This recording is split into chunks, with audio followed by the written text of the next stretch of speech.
When I refused to hand over my 300-acre farm to my son, he broke 3 of my ribs.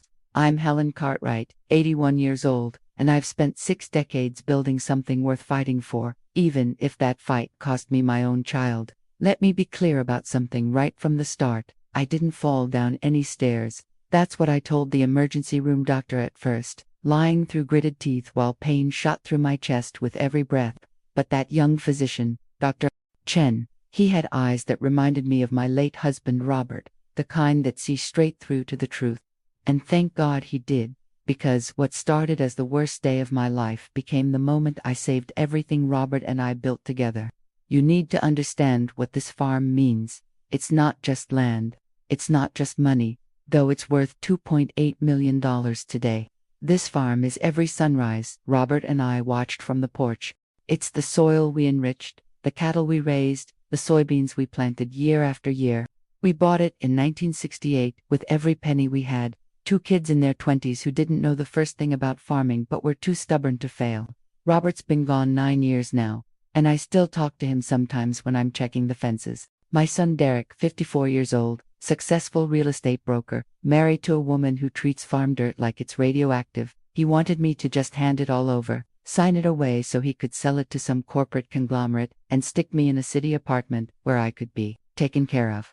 As if I'm some helpless old woman who can't make her own decisions. I'm going to tell you exactly how I went from lying on my kitchen floor with broken ribs to watching my only son get handcuffed and led away by police. And I promise you, this story isn't what you think it is. If you've ever felt underestimated because of your age, or if you know someone who has, subscribe to this channel. I need you to hear this whole story, because what happened next changed everything.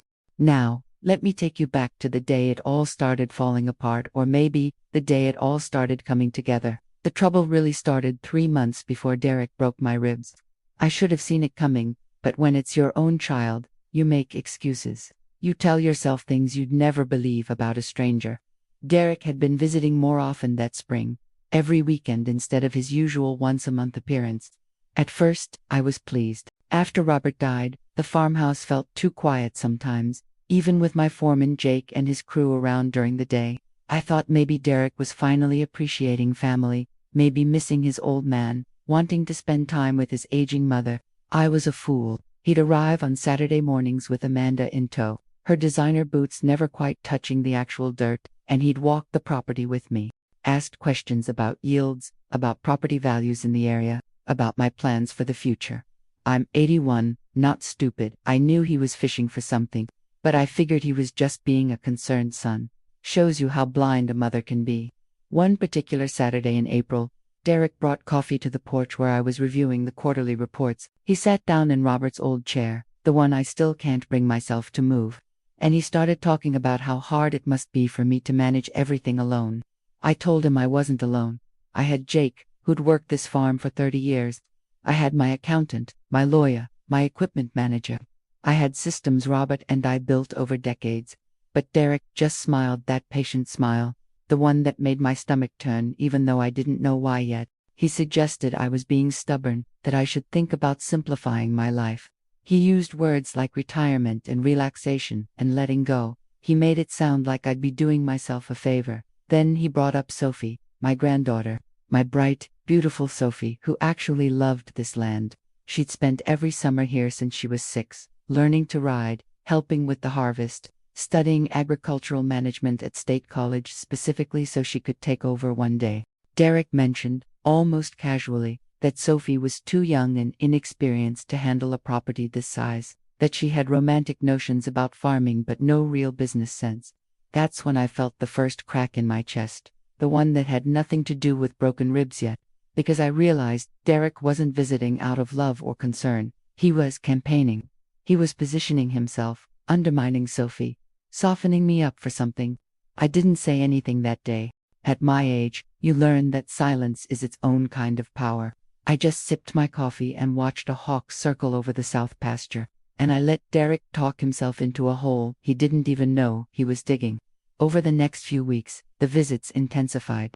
Derek started bringing paperwork, just ideas, he called them, documents about estate planning, about agricultural property sales, about maximizing asset value for the family. He had projections showing what the farm could sell for if we acted now, before the market shifted. He had brochures for luxury senior living communities in the city, places with full medical support and active social programs. He made it sound like I was one fall away from helpless. The breaking point came on a Tuesday in late May. Derek showed up unannounced, without Amanda this time, which should have been my first warning. He found me in the barn, organizing the tool shed. I have been organizing that same shed for 57 years. I know where every wrench and hammer belongs. He told me he needed to talk seriously. He said he'd been consulting with financial advisors and that I was making a mistake holding on to the property. He used phrases like cognitive decline and diminished capacity and acting in your best interest. He suggested, in that careful lawyer voice of his, that perhaps I wasn't thinking clearly anymore, that my attachment to the farm was clouding my judgment. I'm 81 years old. I've buried my husband, survived 3 recessions, navigated droughts and floods and market crashes. My mind is sharper than Derek's has ever been. But in that moment, standing in my own barn, surrounded by tools I've used for decades, my own son was telling me I was losing my grip on reality. I asked him point blank what he wanted. He said he wanted me to transfer ownership of the farm to him. Not sell it, transfer it, sign it over so he could manage it properly, make smart decisions about its future.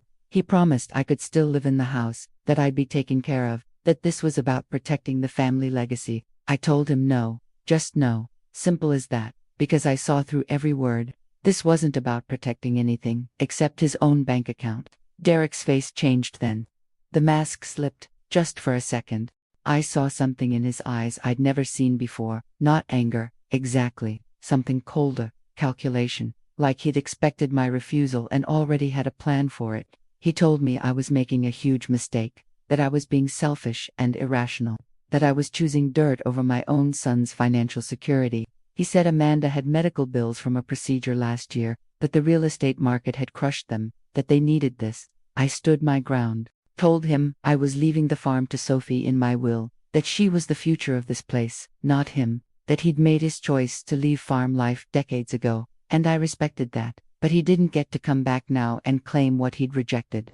That's when Derek stopped pretending. He told me Sophie was a naive girl playing farmer, that she'd run this place into the ground within 5 years. He said if I really cared about Robert's legacy, I'd trust my own son instead of some granddaughter with stars in her eyes. Then he said something that made my blood run cold. He mentioned that at my age, accidents happen. Falls, confusion, medical emergencies. He said it would be such a shame if something happened to me before I'd made proper arrangements, that it would be so much simpler if we handled this now, while I was still capable. It wasn't exactly a threat, but it wasn't not a threat either. I asked him to leave. He did, but slowly, taking his time walking back to his car, looking around the property like he was already planning what to do with it. That night, I called Frank Morrison, the lawyer who'd handled our estate planning for 30 years. Told him I wanted to review everything, make sure my will was ironclad, that Sophie's inheritance was protected no matter what. Frank suggested we schedule a meeting for the following week. I should have moved faster. I should have known that Derek wasn't the type to just accept no for an answer. Not when $2.8 million was at stake. 2 weeks later, Derek showed up again. This time with Amanda. This time with a different kind of paperwork. This time, when I refused to even look at his documents, when I told him to get off my property and not come back until he could respect my decisions, that's when my own son shoved me against the kitchen wall with enough force to crack 3 ribs. The pain was like nothing I'd experienced in 81 years, and I've given birth twice, broken my arm, falling from a horse, and lived through Robert's final days. But this was different. This was my son's hands on my shoulders, my son's rage in his eyes, my son's strength throwing me backward into the wall where I'd hung our family photos for half a century. I heard the crack before I felt it, 3 distinct sounds like dry kindling snapping. Then the pain hit, spreading across my chest like fire. I couldn't breathe. Every attempt to pull air into my lungs sent lightning through my ribs. I slid down the wall and ended up on the floor, the same linoleum Robert and I had installed in 1975. Derek stood there, hands still raised, face white as milk. For a moment we just stared at each other, mother and son, separated by 6 feet and a chasm that would never close again. Amanda screamed at him to call 911. To his credit, or maybe his fear. Derek did. But in those minutes, while we waited for the ambulance, while I lay there struggling to breathe, I watched him. I watched him pace. I watched him run his hands through his hair. I watched him look at Amanda with an expression I'd seen before, on Robert's face, when he was calculating how to fix a problem with the equipment or the books. Derek wasn't thinking about what he'd done to me, he was thinking about what it meant for him. The ambulance ride was a blur of pain and oxygen masks. The EMTs kept asking me what happened, and I kept saying I fell. I don't know why I protected him in those first moments. Maybe it's just what mothers do. Maybe I was in shock. Maybe some part of me still couldn't believe my own child had done this. At the hospital, they took X-rays and confirmed 3 fractured ribs.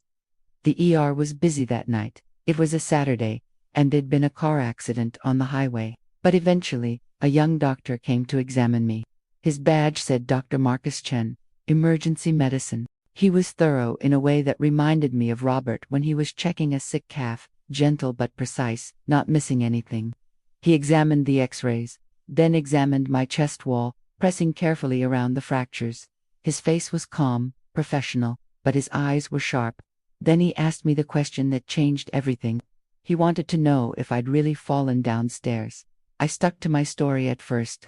Told him I'd missed a step, grabbed for the railing, landed wrong. It was a good lie, believable, common for someone my age. But Dr. Chen didn't look convinced.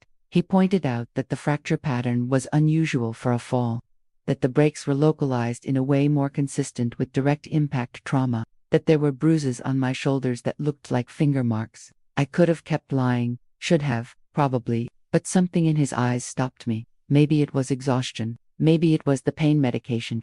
Maybe it was just that I'd been holding too many secrets for too long. I asked him if Derek was still in the waiting room. Dr. Chen checked with the nurse and confirmed that yes, my son and daughter-in-law were out there. Then he did something I'll never forget. He closed the exam room door, pulled up a stool, and sat down at eye level with me.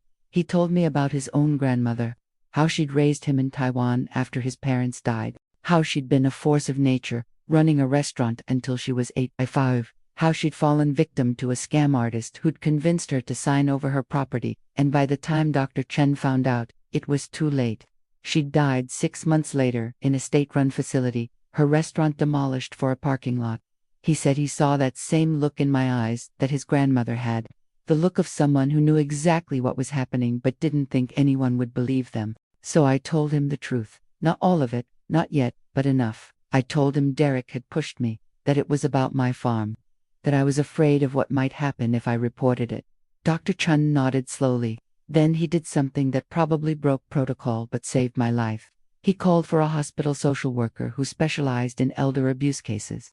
Sarah Montgomery was 60 years old, with gray hair. She didn't bother to dye, and eyes that had seen every kind of human cruelty. She didn't waste time with pleasantries. She sat down, introduced herself, and told me plainly that what Derek had done was a felony, that elder abuse laws in our state were strict, and physical assault against someone over 65 carried enhanced penalties. I tried to protest, told her Derek was just stressed, that families fought, that I didn't want to send my own son to jail, but Sarah had heard it all before. She asked me one simple question that cut through every excuse I was making. She asked what Derek would do the next time I refused him.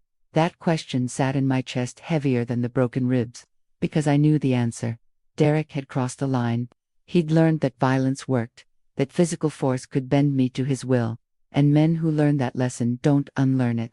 Sarah explained that she could help me file a police report from the hospital, that there were protective orders available, that I didn't have to go home alone if I didn't feel safe. She also mentioned that in her experience, when adult children became physically violent over property, it was rarely a one-time incident. Usually, there was planning behind it. Calculation.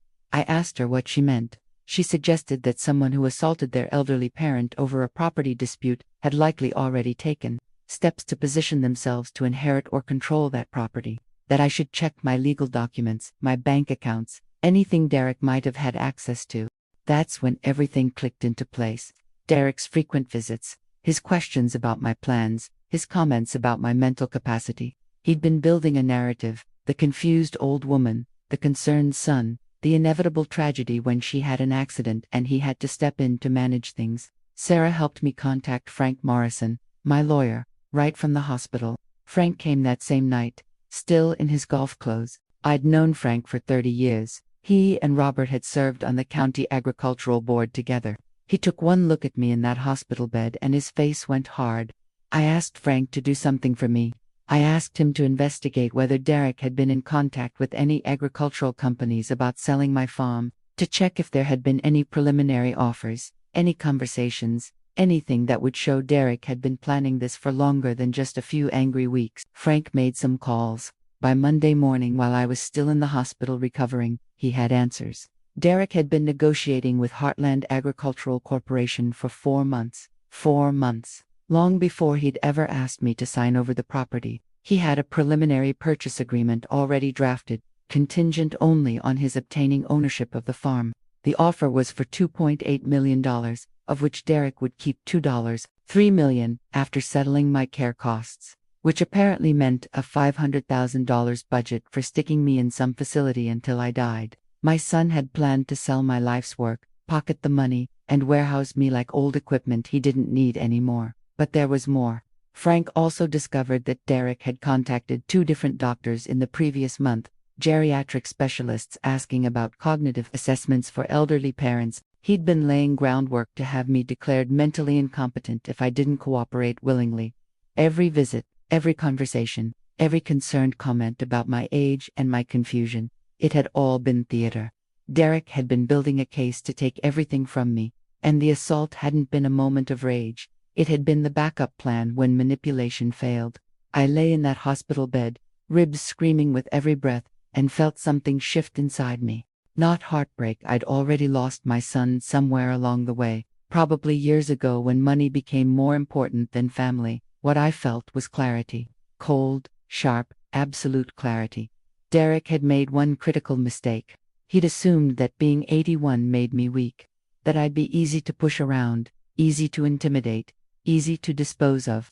He'd forgotten that I'd spent 60 years fighting droughts and creditors and equipment failures and market crashes. He'd forgotten that you don't survive 8 decades on a farm by being soft. Sarah returned to my room that Monday afternoon with someone new, a police detective named Maria Russo. Detective Russo had been investigating elder abuse cases for 12 years. She took my statement carefully, thoroughly, without judgment. Then she said something that made me realize I wasn't just protecting myself anymore. She told me that in her experience, children who assaulted elderly parents for money almost always escalated, that if I didn't press charges now, Derek would know he could get away with it, that next time, I might not survive. I asked Sarah to photograph my injuries. Every bruise on my shoulders where Derek's fingers had dug in, the swelling around the fracture sites. Detective Russo documented everything officially. Dr. Chen provided a detailed medical report confirming that my injuries were inconsistent with a fall and consistent with being forcefully shoved against a hard surface. And then, I made the decision that cost me my son, but saved my soul. I told Detective Russo to file charges. Assault and battery against an elderly person.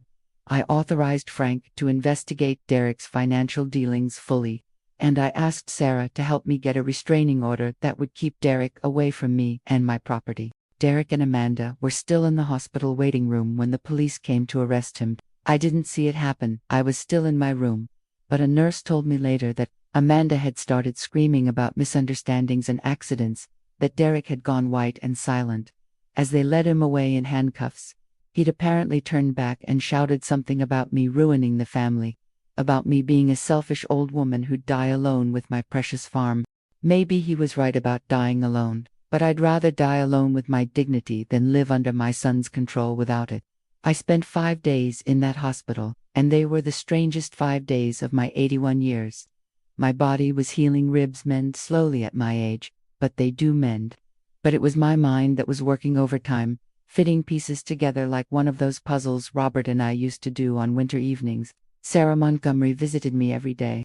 She'd bring coffee, real coffee, not that hospital swill, and we'd talk. She explained that Derek had been released on bail within 24 hours, courtesy of Amanda's parents apparently, that he'd been ordered to stay at least 500 feet away from me, that the preliminary hearing was scheduled for 3 weeks out. But Sarah also warned me about something I hadn't considered. She said that men like Derek, when their first plan failed, usually came up with a second one, that I should expect him to try a different approach, probably through intermediaries, probably playing on my emotions, definitely trying to paint himself as the victim of a confused, vindictive old woman. I told Sarah I'd been a farmer's wife for 60 years. I knew something about dealing with predators. The first attempt came on my third day in the hospital. Amanda showed up at visiting hours. The nurses tried to turn her away, but Amanda was smart. She'd brought Sophie with her, my granddaughter, 23 years old, studying agricultural management, the one person in my family who actually understood what this farm meant. Sophie rushed into my room with tears streaming down her face, threw her arms around me as gently as she could manage with my broken ribs, and told me how sorry she was, how horrified, how she couldn't believe her father had done this, and that's when I knew Amanda had coached her. Don't misunderstand, Sophie's horror was real, her tears were genuine. But there was something rehearsed about how she sat down next to my bed and started talking about family healing, about how maybe this was all a terrible misunderstanding, about how her father was devastated and wanted to apologize if I'd just talked to him. I let her talk. At my age, you learn that people tell you more when they think you're just a sweet old lady listening sympathetically. Sophie explained that her father was having a breakdown over the guilt, that Amanda said he couldn't eat, couldn't sleep, was talking about how he'd destroyed everything, that maybe, if I could find it in my heart to drop the charges, the family could get counseling together and work through this. Amanda stood by the door the whole time, watching me with sharp eyes. She was the one pulling the strings here. Sophie was just the bait because she knew I loved that girl. I asked Sophie if her father had told her why he'd pushed me. She hesitated. Then she said he'd explained that they'd been having a disagreement about my safety, that he was worried about me living alone on the farm, that things had gotten heated and he'd just reached out to steady me, but I'd lost my balance. There it was, Derek's new story, the concerned son, the frail mother, the tragic accident blown out of proportion by overzealous hospital staff. I looked at my granddaughter, this beautiful young woman who I'd taught to ride a horse, who'd helped me plant the south field, who'd sat with me on the porch last summer planning her future on this land, and I had to make a choice. I could let her stay in the comfortable lie her father was building, or I could show her who he really was. I asked Sophie if her father had mentioned the Heartland Agricultural Corporation. Her face went blank. She didn't know what I was talking about, so I told her about the 4 months of secret negotiations, about the $2.8 million sale price, about Derek's plan to take the farm I'd promised her, sell it to corporate interests, and pocket the money, about the doctors he'd contacted to have me declared incompetent. Sophie's face went from confusion to disbelief to something like horror. She turned to Amanda and asked if this was true. Amanda's mask slipped then, just for a second. She told Sophie not to listen to me, that I was confused, that the pain medication was making me paranoid, but her voice was too sharp, too defensive. Sophie had been raised on a farm. She knew what truth sounded like, and what lies sounded like. I pulled out the folder Frank Morrison had left with me. Printed emails between Derek and Heartland. The preliminary purchase agreement with Derek's signature. The notes from his conversations with geriatric specialists about managing elderly parents with diminished capacity. Sophie read through it all, while Amanda stood frozen by the door. I watched my granddaughter's face change as she realized her father hadn't just lost his temper. He'd been systematically planning to steal my life's work, and had assaulted me when I'd gotten in the way of his payday. Sophie looked up at me with tears running down her face again, but these were different tears. She asked me quietly if I was really going to leave her the farm. I told her I always had been, that she was the only one who loved this land the way Robert and I did, that watching her learn and grow and plan her future here had been the greatest joy of my widowhood. Then Sophie did something that made me proud. She stood up, walked over to Amanda, and told her to leave. Just like that. No drama, no yelling. She said her grandmother needed rest and that Amanda wasn't welcome. Amanda tried to argue, tried to appeal to family loyalty, tried to suggest that Sophie was being manipulated, but Sophie had seen the documents. She'd seen the truth. She told Amanda that if she didn't leave, Sophie would call security. Amanda left, but not before she looked at me with pure venom in her eyes and told me I'd regret turning my own granddaughter against her father, that Derek would fight this, that they had lawyers too, that everyone would see I was just a bitter old woman trying to control everyone from beyond the grave. I smiled at her. I actually smiled. Because Amanda had just confirmed everything I needed to know. Derek wasn't done fighting, and neither was she. After Amanda left, Sophie sat with me for another hour. She apologized for letting herself be used as a messenger. She asked me what I needed, what she could do to help. I told her to go back to school, focus on her studies, and trust that I knew how to handle this, that I'd been dealing with problems since before her father was born. But I also told her something important. I warned her that Derek and Amanda would likely try to use her, to manipulate her, to make her feel guilty for choosing me over her father. That they'd probably paint me as the villain in this story, the stubborn old woman ruining the family over money and pride. Sophie asked me if I was scared. I thought about that question carefully. Was I scared? Derek had broken my ribs. He'd tried to steal my farm. He was out on bail and presumably planning his next move. By any reasonable measure, I should have been terrified. But here's what Derek never understood about getting old. By the time you reach 81, you've already lost the things that really matter. I'd lost Robert. I'd lost my youth. I'd lost friends, family members, my own parents. I'd buried dreams and reinvented myself more times than I could count. What was left to scare me? A son who chose money over his mother. That was just sad, not frightening. I told Sophie I wasn't scared, I was angry.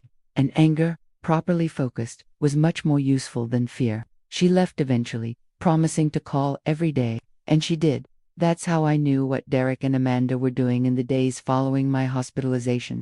Through Sophie, I learned that Derek was telling everyone who'd listen a very different version of events. That his elderly mother had become paranoid and hostile. That she'd accused him of trying to steal from her when he was only trying to help. That when he'd tried to calm her down, she'd stumbled and fallen. And now, in her confusion, she was blaming him. That he was the real victim here. A devoted son being persecuted by a mother whose mind was failing. It was a good strategy, actually.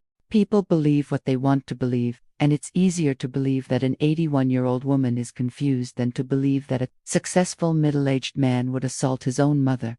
Derek was even gathering character witnesses, former clients who'd say what a good man he was, Amanda's friends who'd testify to his devotion to family, the pastor from the church they attended for major holidays, who'd speak about Derek's generous donations. He was building a case, not just a legal defense, but a social one. He wanted the community to see me as the problem, the irrational old woman standing in the way of her concerned son. Frank Morrison came to see me on my 4th day in the hospital. He brought more bad news. Derek had hired Richard Hayes, the most aggressive defense attorney in 3 counties. Hayes was known for tearing apart witnesses, especially elderly ones. He specialized in creating reasonable doubt by suggesting cognitive decline, memory problems, medication confusion. Frank warned me that when this went to trial, Hayes would put me on the stand and try to make me look incompetent. That every time I'd forgotten a name or an appointment in the last 5 years would be brought up. That my age itself would be used as evidence that I couldn't be trusted to remember events accurately. I asked Frank what we should do. He said we needed to document everything. My mental clarity, my ability to manage the farm, my consistent story about what Derek had done. We needed witnesses who could testify to my competence. We needed to make it impossible for Derek's lawyers to paint me as a confused old woman. So that's what we did. Frank arranged for a comprehensive cognitive assessment by a neuropsychologist.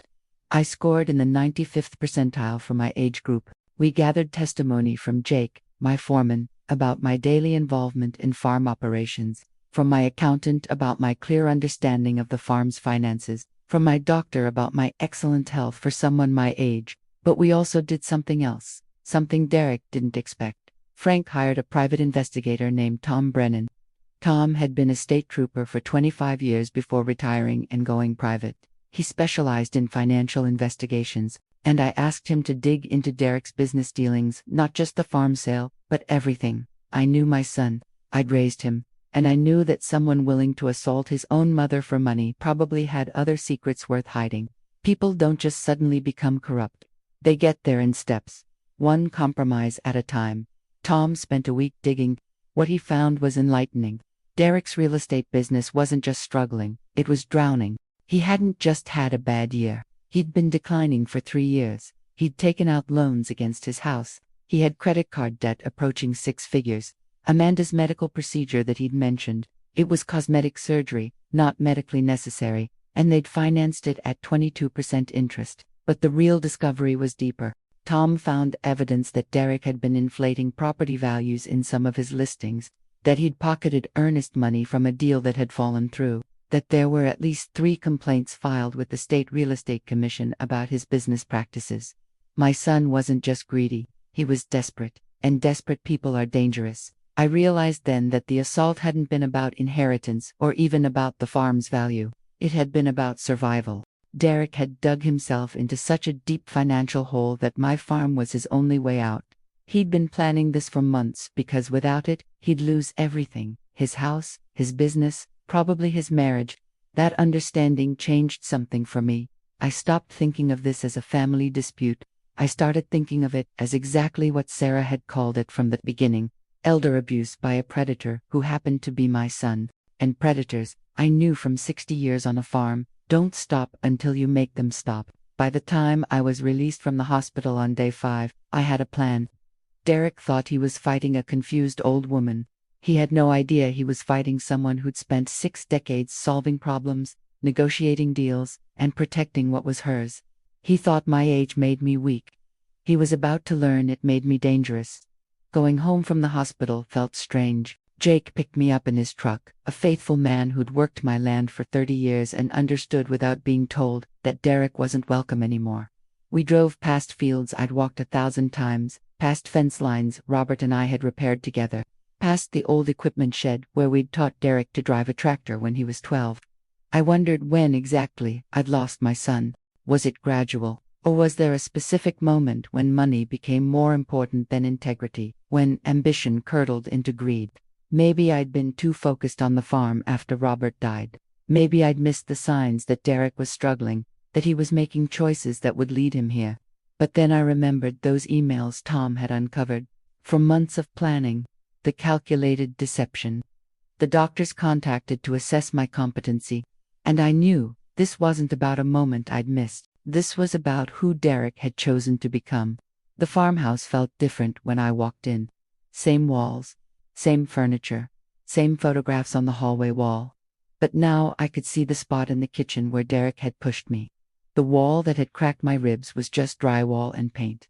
But it might as well have been a gravestone marking the death of something that couldn't be resurrected. Sophie had cleaned everything before my return, swept the floor where I'd fallen, put fresh flowers on the kitchen table, left a note saying she'd stocked the refrigerator and would be back the next day after her classes. That girl had more character in her little finger than her father had in his whole body.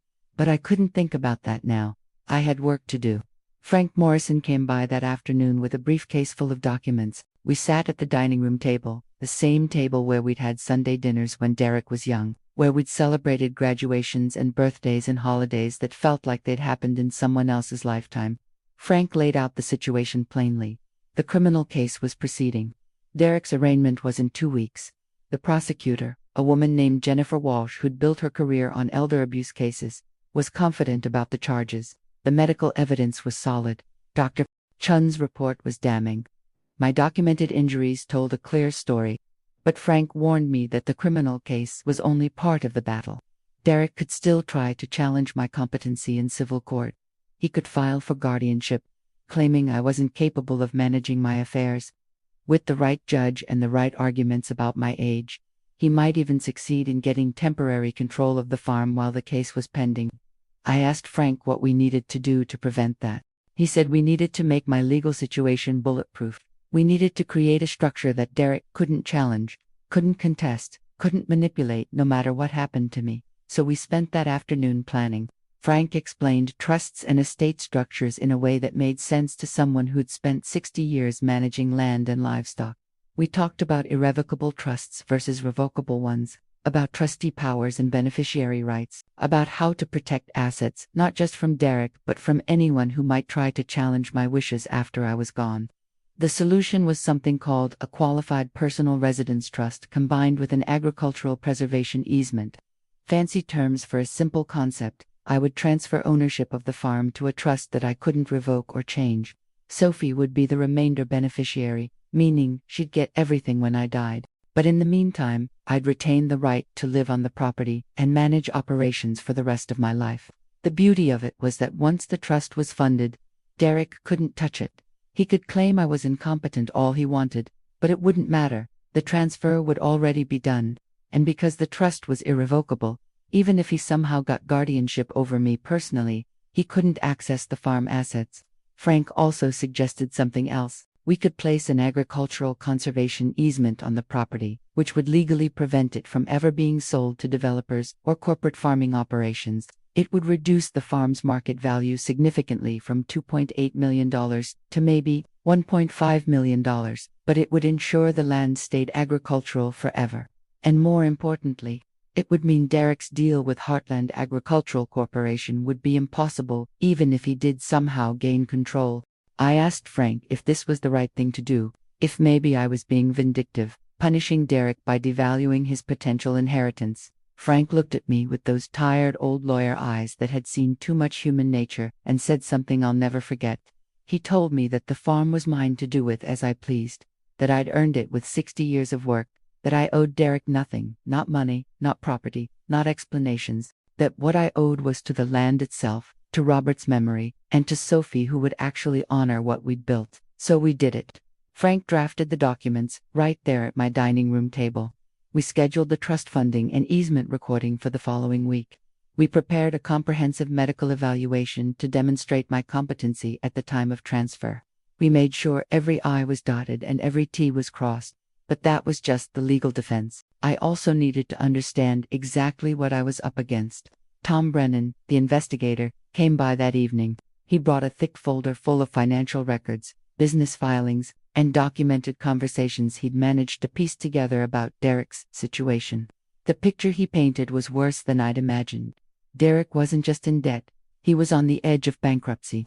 His real estate license was under review for the ethical violations Tom had uncovered. Amanda's parents had already loaned them $80,000 that would never be repaid.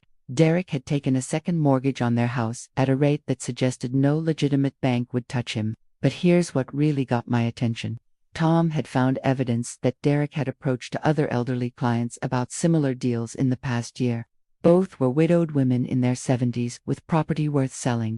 Derek had convinced both to list their homes with him, then had pushed them toward quick sales at below-market prices to buyers who turned out to be connected to him through shell companies. My son wasn't just desperate, he was a predator with a pattern. I was just the biggest target. Tom also discovered something else. Derek had been researching guardianship law extensively. He had notes about what constituted grounds for declaring someone incompetent. He'd consulted with a lawyer who specialized in elder guardianship cases. He'd even drafted a petition claiming I showed signs of dementia, that I was making irrational decisions, that I was vulnerable to exploitation. The irony was suffocating. Derek was planning to claim I was vulnerable to exploitation while he was the one exploiting me. Tom asked me what I wanted him to do with this information. It could be useful for the criminal case, sure, but it was also potentially valuable for civil litigation. If we could prove Derek had a pattern of targeting elderly women for financial gain, it strengthened my case significantly. I told Tom to document everything, keep digging, find out if there were other victims, other schemes, other evidence of Derek's true character, because when we went to trial, I wanted the jury to see exactly who they were dealing with. But I also realized something important that evening. This wasn't just about winning a case anymore. It was about stopping Derek from ever doing this to anyone else. Those two elderly women he'd scammed, they probably never even realized what had happened. They probably thought they'd just gotten lucky with a quick sale, never knowing Derek had pocketed the difference. How many other people had Derek hurt in his scramble to stay afloat? How many other families had he damaged with his schemes? I made a decision then. I asked Tom to reach out to the State Real Estate Commission, to provide them with everything he'd found, to make sure Derek's license review included this pattern of exploitation. Even if I dropped the criminal charges tomorrow, which I wouldn't, I was going to make damn sure Derek never had the power to hurt vulnerable people again. Sophie came by later that evening with dinner. Homemade chicken soup, the recipe I'd taught her grandmother years ago. We sat at the kitchen table, and I told her everything Tom had found. I watched her face as she processed that her father wasn't just a man who'd made one terrible mistake. He was someone who'd been systematically taking advantage of people. She asked me if I'd always known something was wrong with her dad. I told her the truth. No, I'd known Derek was ambitious, that he valued success and money maybe more than he should, but I'd thought those were just personality traits, maybe character flaws he'd outgrow. I'd never imagined he'd cross these lines. Maybe that made me naive. Or maybe it just made me a mother who wanted to believe the best about her child. Sophie cried then. Not for me, she said. For him, for the person he could have been if he'd made different choices. For the father she'd thought she'd had but apparently never really did. I understood that grief. I was living it too. But grief is a luxury you can't afford when you're in the middle of a fight. So, after Sophie left, I made myself coffee decaf, because my ribs hurt enough without adding insomnia, and I sat down with all the documents Frank and Tom had left me. I read through Derek's emails to Heartland Corporation. The tone was what got me. So casual, so confident. He'd referred to me as the current owner, not as his mother. He'd described the farm as an underutilized asset ready for consolidation. He'd discussed managing the transition as if I was already gone, or might as well be. In one email, he'd written to the Heartland representative that he expected to have full control of the property within 90 days, and that age-related competency concerns would smooth the path to acquisition. This was dated 5 months before he'd ever asked me about transferring ownership. 5 months before he'd shown up with his concerned son routine. He'd been planning to steal my farm before he'd ever pretended to care about my well-being. I sat there in my kitchen at midnight, drinking lukewarm coffee, reading my son's words, and feeling something settle in my chest. Not anger anymore. Something colder. Determination. Derek had made a fundamental miscalculation. He'd thought that being 81 made me easy prey. He'd forgotten that I'd spent 60 years dealing with cattle brokers and equipment dealers and bank loan officers and grain buyers, all people who'd tried at one point or another to take advantage of what they thought was just a farmer's wife who didn't understand business. I'd dealt with men who thought they were smarter than me my entire adult life. Derek was just one more. The difference was, I'd loved this one. I'd raised him. I'd changed his diapers and nursed him through chickenpox and taught him to ride a bike. And that love made his betrayal cut deeper than any of those business dealers ever could. But it also meant I knew him better than he knew himself. I knew his tells, his patterns, his weaknesses, and I was going to use every one of them. The next 2 weeks moved fast. My ribs healed slowly at 81. Everything healed slowly, but my mind was sharp as it had been in decades. Funny how crisis focuses you. I'd spent the last 9 years since Robert died just maintaining, just surviving. Now I had purpose again. Frank completed the trust documents and the agricultural easement paperwork. We scheduled the signing and recording for a Wednesday morning at his office.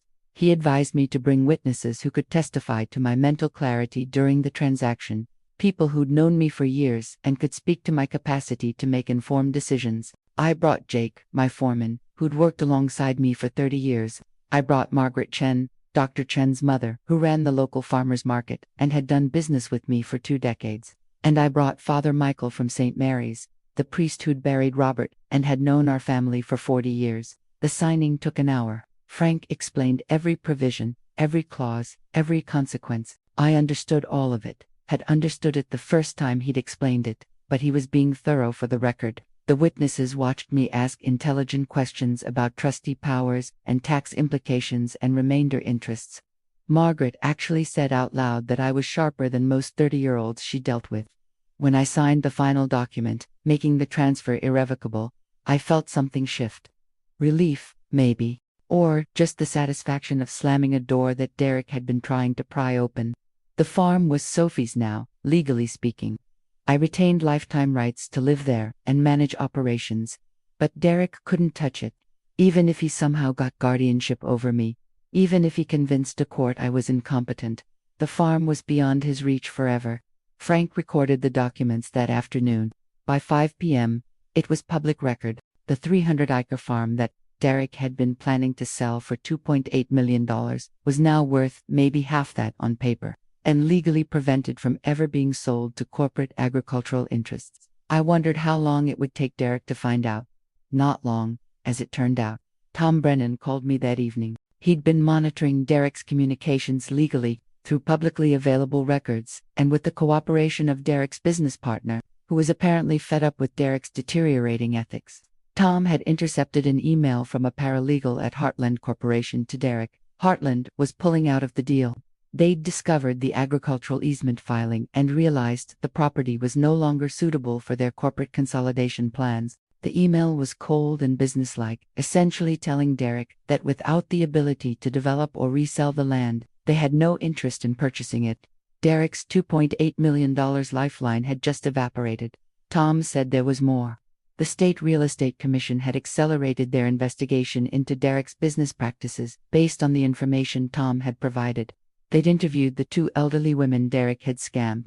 Both had confirmed that Derek had pressured them into quick sales, had understated their property's values, and had failed to disclose conflicts of interest.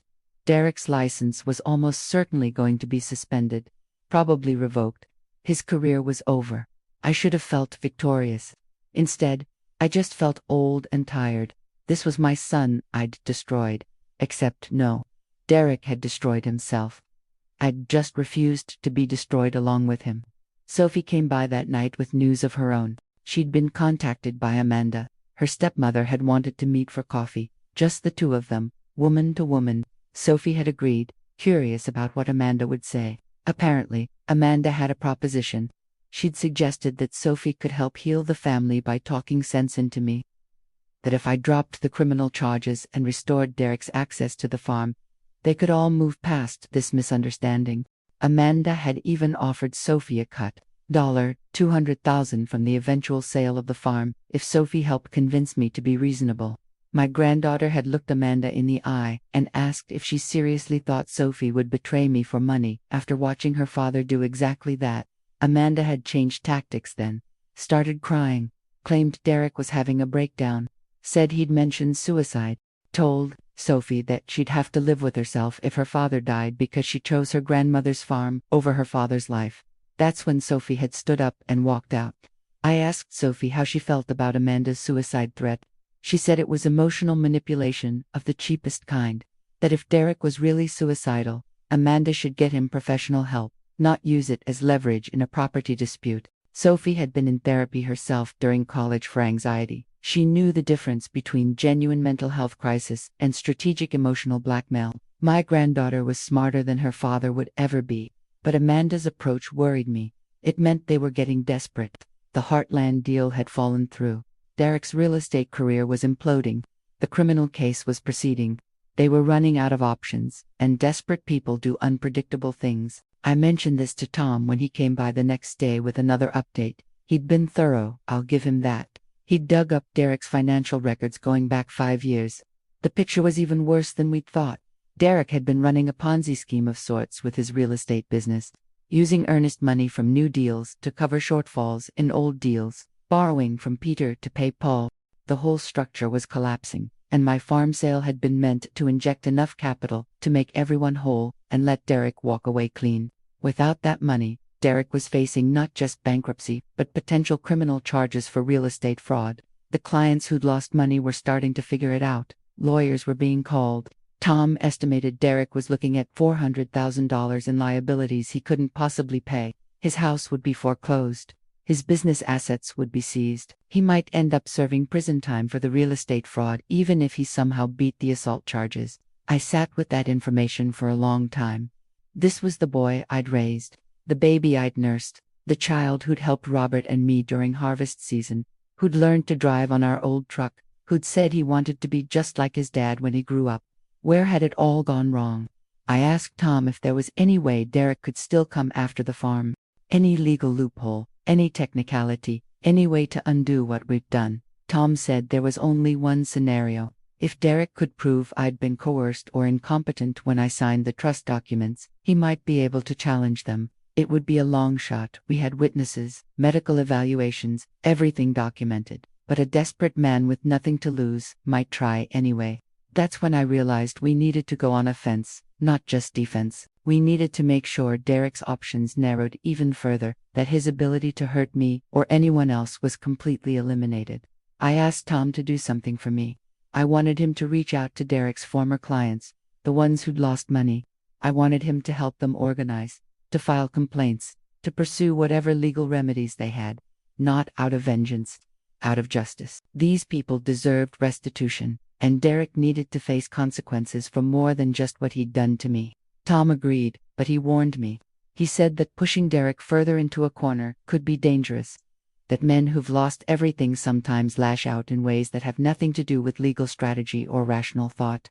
I told Tom I understood the risk, but I also told him something else. I said that I'd spent 60 years on a farm learning that sometimes you have to face dangerous situations head-on, that trying to avoid conflict with an aggressive animal just made things worse, that the only way to deal with a threat was to meet it directly, establish dominance, and make sure it never came back. Derek was counting on me being afraid, being passive, being the typical elderly victim who just wanted peace and quiet. He'd forgotten that I'd faced down charging bulls, flash floods, bank foreclosure threats, and the slow death of the man I loved.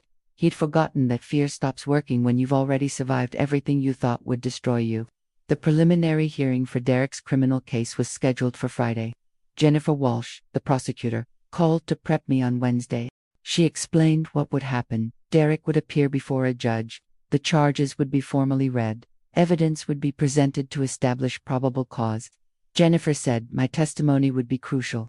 She warned me that Derek's attorney, Richard Hayes, would try to cross-examine me, even at this early stage. That he'd probe for inconsistencies, suggest confusion, try to make me look like an unreliable witness.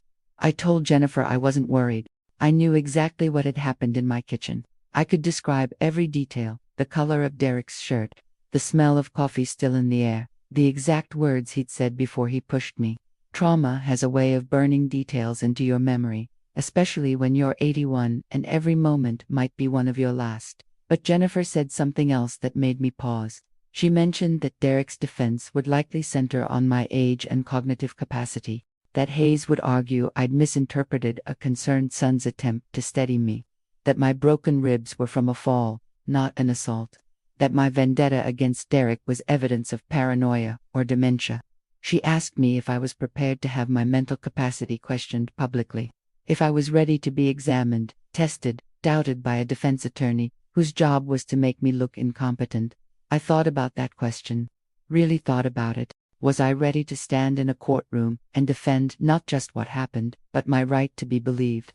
Was I ready to prove that being 81 didn't make me confused, didn't make me unreliable, didn't make me less credible than my 50-4-year-old son? I told Jennifer I'd been defending my credibility my entire life. When Robert and I bought the farm in 1968, the bank officers had directed all their questions to him, as if I was just decoration. When Robert got sick, the equipment dealers assumed I'd need to sell. When Robert died, everyone expected me to fold, to let the farm go, to retire to some apartment and knit until I died. I'd spent 8 decades proving I was more than people assumed. One more courtroom wasn't going to break me.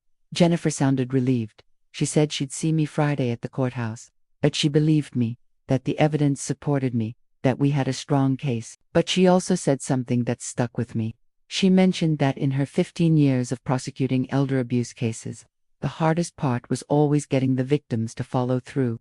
That family pressure, guilt, and fear made people drop charges even when they had overwhelming evidence, that abusers counted on that guilt, manipulated it, used it as their primary weapon. She asked me if I was sure I wanted to go through with this, if I was prepared for Derek to paint himself as the victim, if I could handle watching my son potentially go to prison. I told her the truth. I didn't want Derek to go to prison. I wanted him to be the son I'd raised, the boy who'd loved the farm, the man I'd hoped he'd become. But that person didn't exist, maybe had never existed. And the person who did exist had broken my ribs and tried to steal my life's work. So yes, I was sure, I was prepared, and I could handle it. Because the alternative was letting Derek hurt someone else's mother, someone else's grandmother, and I wouldn't do that, not even for my own son. Friday came fast. Sophie picked me up at 6 a.m. for the 7:30 hearing. I'd barely slept, but my mind was clear. I wore the blue dress I'd worn to Robert's funeral, the one that made me look dignified and serious. Sophie said I looked like someone who should be taken seriously. The courthouse was old. The same building where Robert and I had filed our marriage license in 1967, where we'd registered the farm deed in 1968, where we'd settled our estate planning in 2008. So many life events in one building. Jennifer met us outside the courtroom. She reviewed the procedure once more, told me to answer questions directly and honestly, to not elaborate unless asked. She said Richard Hayes would try to rattle me, but that I should stay calm and stick to the facts. Then the doors opened, and I saw Derek for the first time since that day in the kitchen. He looked terrible, thinner, older. His suit was expensive but hung on him wrong, like he'd lost weight fast. His hair was graying in a way I hadn't noticed before. Amanda sat behind him in the gallery, her face carefully neutral. But what struck me most were Derek's eyes. They looked at me with something I'd never seen in them before. Not anger. Not even hatred. Something worse, calculation. He was already strategizing, already working out angles, already figuring out how to spin this. He wasn't sorry. He wasn't remorseful. He was just sorry he'd gotten caught. The judge entered, Judge Patricia Martinez, a woman in her 60s who had a reputation for being tough but fair. The proceedings began. Jennifer presented the charges formally. Assault and battery against an elderly person. Enhanced penalties due to the victim's age and the domestic relationship. Then she called me to testify.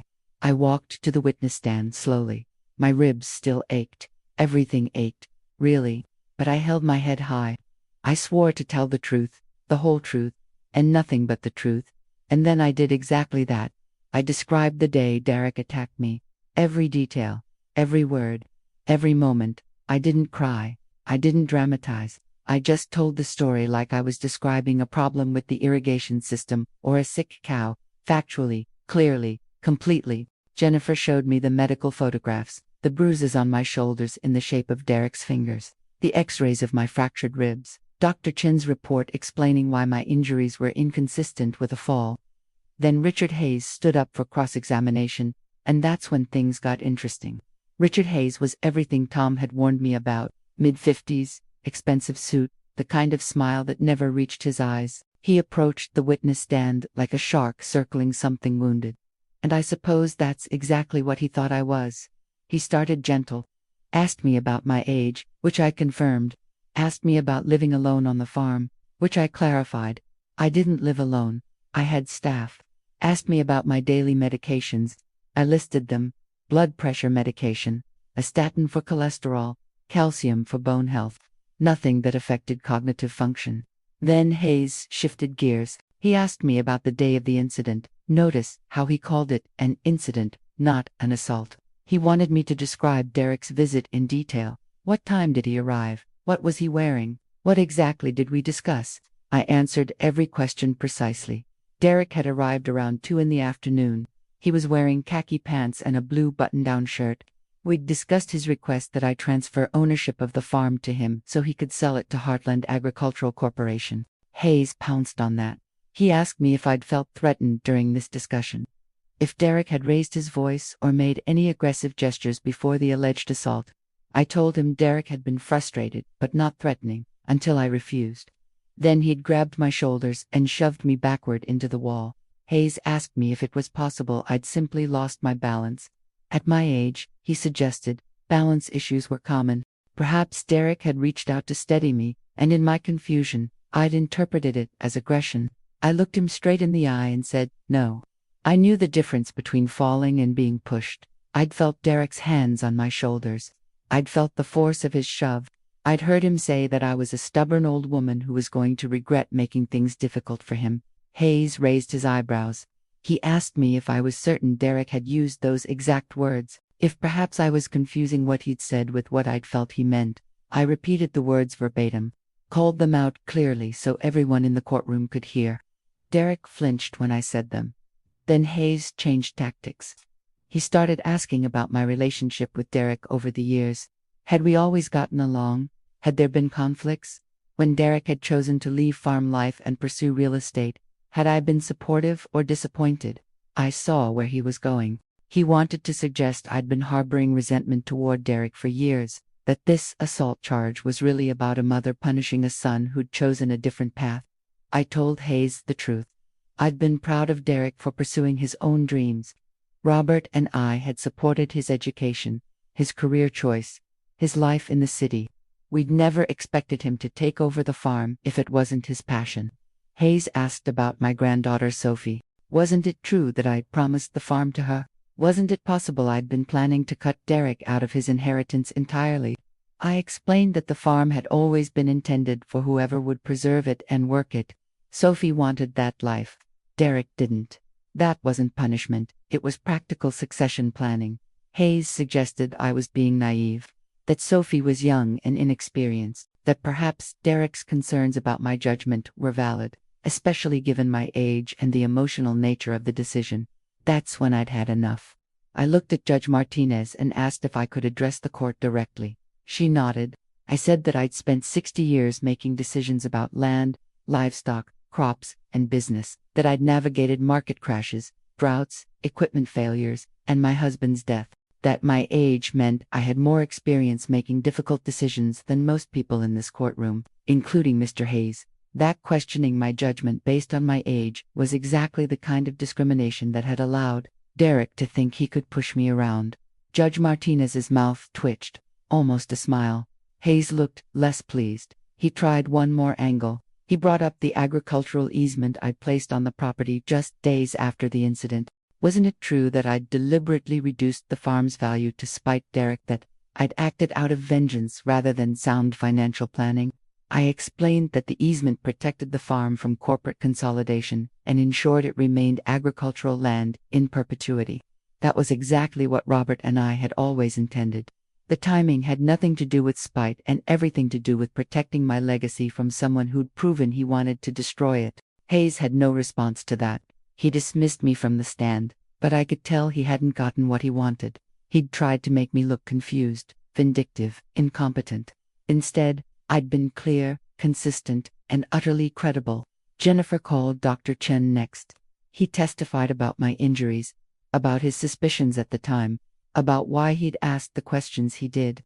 He explained that in his medical judgment, my fractures were consistent with direct impact trauma, not with a fall. Hayes tried to shake him too.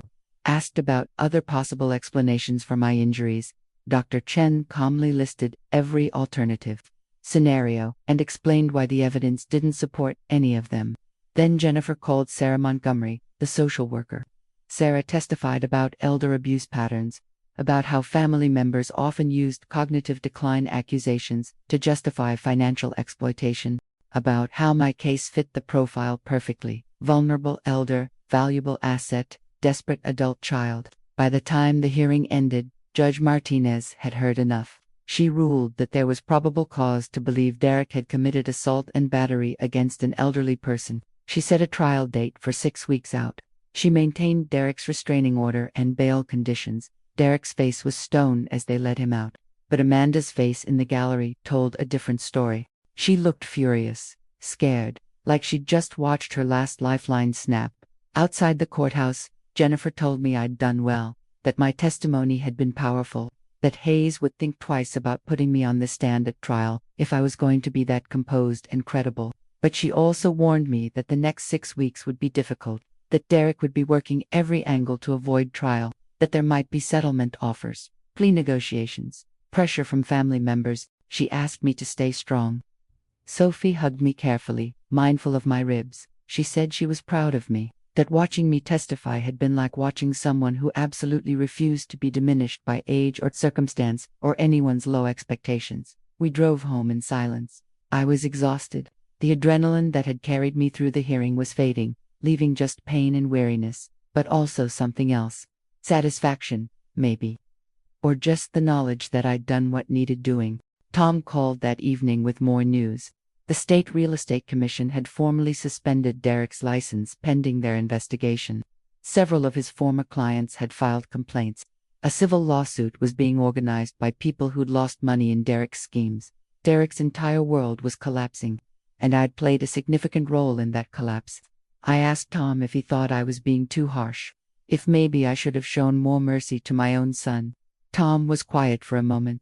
Then he said something I needed to hear. He told me that mercy to an abuser was cruelty to their future victims, that every time someone let Derek get away with exploitation or manipulation or violence, it gave him permission to do it again to someone else. That the kindest thing I could do, not for Derek, but for the world, was to hold him accountable. I thought about those two elderly women Derek had scammed, about their trust betrayed, their assets undervalued, their vulnerability exploited, about how they probably never even knew what had happened. I thought about what Derek might have done if he'd succeeded in taking my farm. Would he have cared for me as promised? Or would I have ended up in some facility while he spent $2.8 million on his debts and his lifestyle? I thought about Sophie, and what kind of world I wanted to leave her. One where people faced consequences for their actions, or one where family loyalty meant covering up abuse. The next few weeks were strange. Life on the farm continued. Crops don't stop growing and cows don't stop needing care just because you're in the middle of a legal battle. Jake and his crew kept everything running smoothly. Sophie came by most evenings after her classes, helping with paperwork and just keeping me company. But there was tension underneath everything, waiting for the next move. Knowing Derek was out there somewhere, his life falling apart, probably blaming me for all of it. The first settlement offer came through Jennifer 3 weeks before trial. Derek would plead guilty to simple assault, not the enhanced charge involving an elderly victim. He'd served 90 days in county jail, 5 years probation, and the restraining order would remain in place. In exchange, he wanted me to transfer $500,000 to him from the farm's operating accounts. Jennifer called it insulting. He'd assaulted me, tried to steal my property, and now wanted $500,000 for admitting to a lesser crime. I told her no deal, we'd go to trial. The second offer came 2 weeks later. Derek would plead guilty to the full charge in exchange for me paying his legal debts and credit card obligations, approximately $400,000, no jail time, just probation and restitution to his real estate fraud victims. I asked Jennifer if she thought Derek would actually change if I paid his debts, if it would teach him any lesson other than that violence and manipulation worked if you just held out long enough. She said no. She said men like Derek only learned from consequences, not from rescue. I told her no deal again. 1 week before trial, Frank Morrison came to see me with unusual news. Amanda had filed for divorce from Derek. She'd hired her own attorney and was claiming she'd been unaware of Derek's financial schemes, that she'd been a victim too, that she wanted to separate her assets and reputation from his. Before the trial destroyed them both. I asked Frank if he believed Amanda had been ignorant of Derek's plans. He said it didn't matter what he believed. What mattered was that Amanda was cutting her losses and running, that Derek's last supporter was abandoning ship. That same week, Sophie told me something interesting. Her father had tried to call her 17 times. She hadn't answered.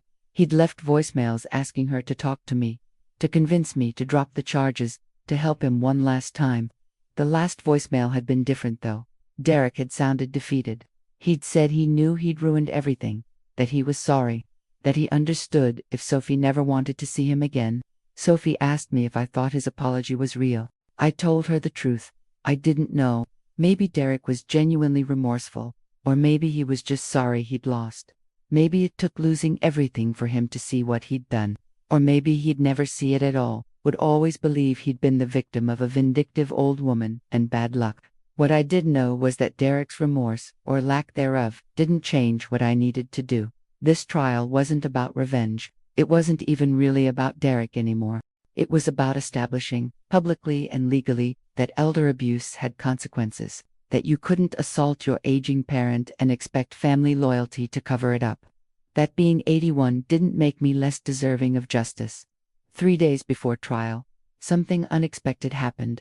I received a letter. Not from Derek, from Amanda. She'd mailed it to the farmhouse, despite the divorce proceedings, despite everything. The letter was short. Amanda said she was writing to apologize for her role in everything that had happened. That she'd known Derek was struggling financially, but hadn't known the extent of his schemes, that she'd pressured him to find a solution, and the farm had seemed like the obvious answer, that she'd never imagined he'd resort to violence. Amanda wrote that she hoped I'd understand she was leaving Derek to protect herself and their reputation, that she couldn't be associated with someone facing criminal charges and financial ruin, but she also wanted me to know that despite everything, Derek had once been a good man.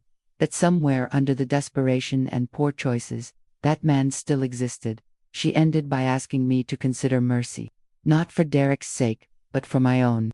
She said that revenge and justice might feel the same in the moment, but that one would let me sleep at night and the other wouldn't.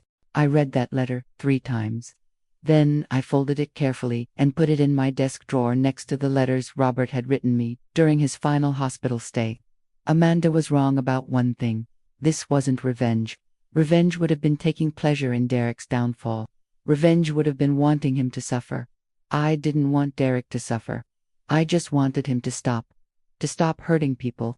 To stop exploiting vulnerabilities. To stop believing that other people's lives and assets existed for his benefit. If that meant he went to prison, so be it. If that meant his career ended and his reputation was destroyed, so be it. Those were consequences of his choices, not my revenge. The night before the trial, I couldn't sleep. My ribs had mostly healed, but the memory of the pain was still there. I lay in bed thinking about the boy Derek had been, the teenager who'd helped his father repair fences, the young man who'd been so excited about his first real estate sale. When had money become more important than integrity? When had success become more important than honesty? I'd never know. Sophie stayed over that night. She slept in her old room, the one she'd used during summer visits as a child.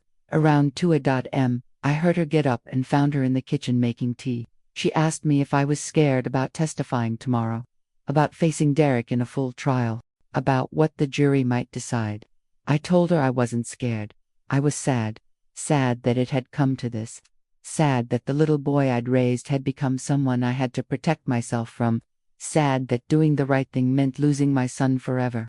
But I also told her something else. I said that at 81 years old, I'd learned that you can't control other people's choices. You can only control your own. Derek had made his choices. Now I had to make mine. Sophie asked me what choice I was making. I told her I was choosing dignity. I was choosing to be someone who stood up for herself. I was choosing to be the kind of grandmother she could be proud of. And I was choosing to trust that justice existed, even when it hurt. We sat there in my kitchen, the same kitchen where Derek had broken my ribs, drinking tea at 2 a.m. And I thought about how strange it was that the worst day of my life had led to some kind of clarity I'd been missing. Tomorrow, I'd walk into that courtroom. I'd tell my story again.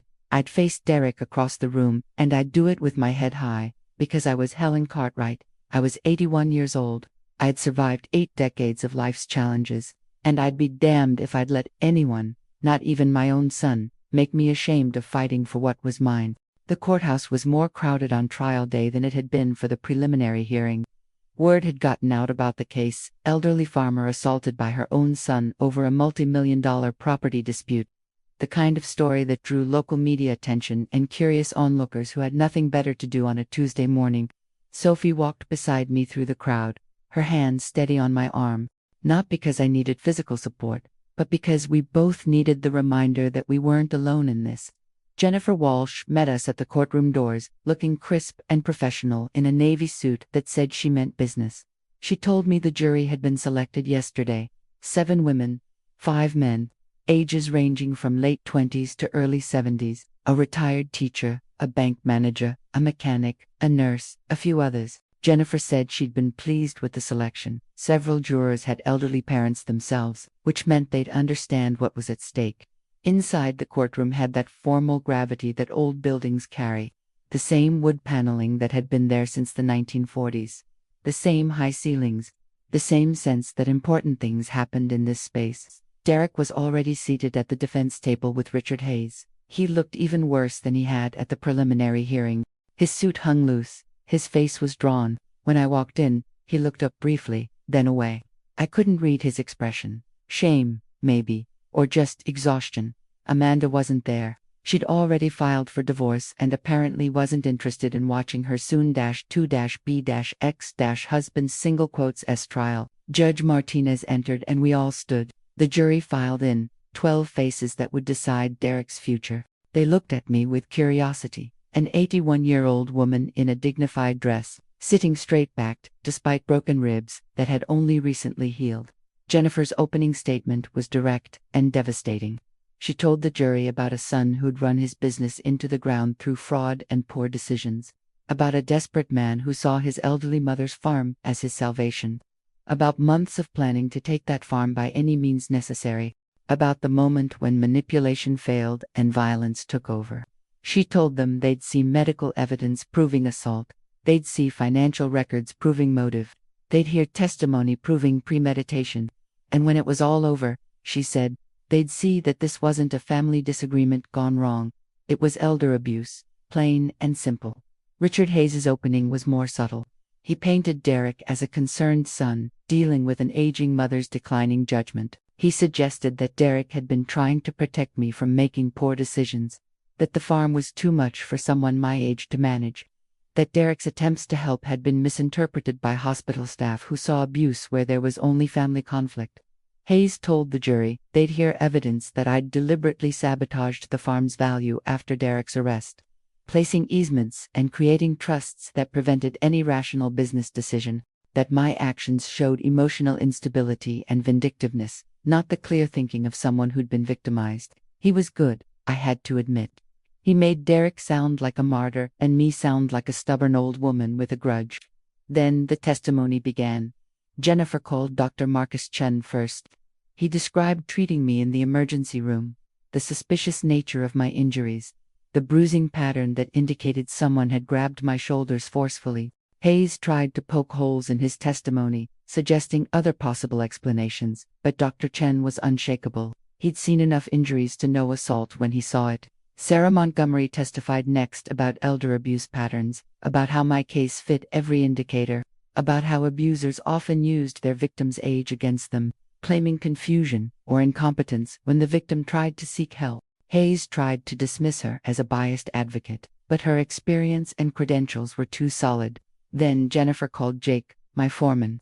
Jake was 73, had worked the farm for 30 years, and didn't suffer fools.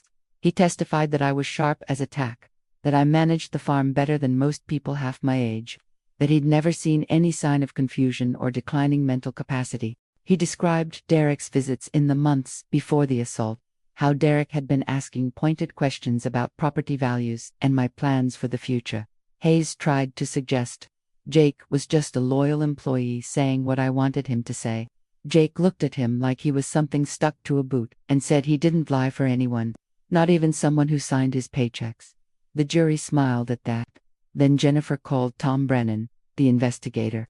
Tom laid out everything he'd found.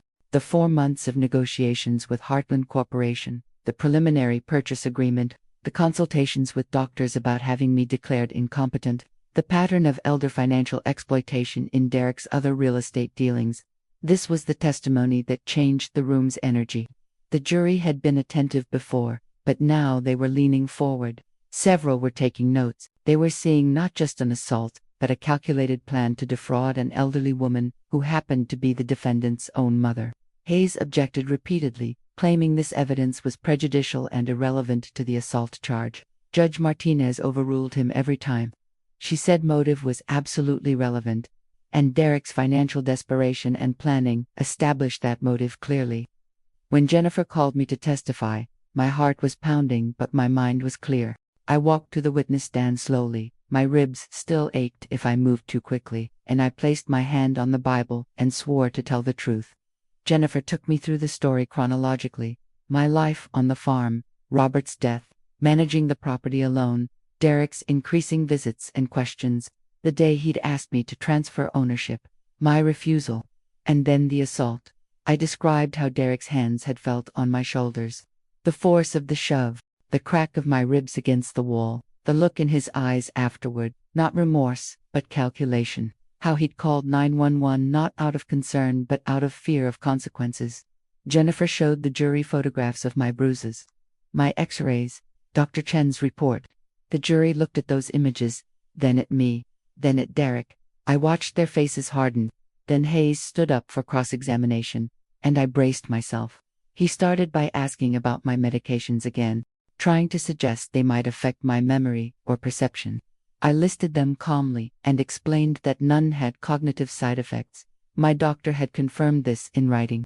He asked about my age and whether I might have simply misunderstood Derek's intentions. I told him I'd been 81 years old for 8 months now, not 8 days. That my age gave me experience, not confusion. Hayes tried to suggest I'd been angry with Derek for years because he hadn't wanted to be a farmer. I explained that was false, that I'd supported his career choice completely. That my disappointment wasn't that he'd left the farm but that he'd tried to steal it. He brought up the agricultural easement again.